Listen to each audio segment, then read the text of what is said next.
通过线上下单后，我们早上生产，下午就能通关将馕送出去。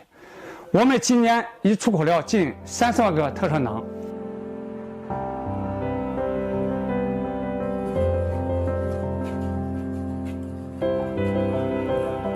我们指派专人和出口企业对接，及时审核相关单证资料，对货物实施优先查验、优先验放，确保货物通关零延时。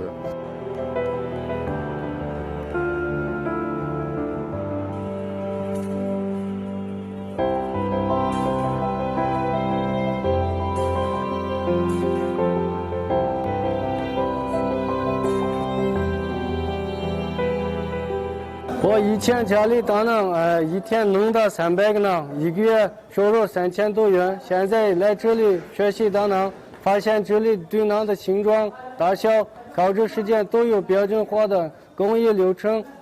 经过5个月的学习，我现在每天可以打600-700个馕，月收入6000多元。现在馕产业园日产能力可以达到5万个，解决就业达到500余人，成为助力脱贫攻坚的一项民生工程。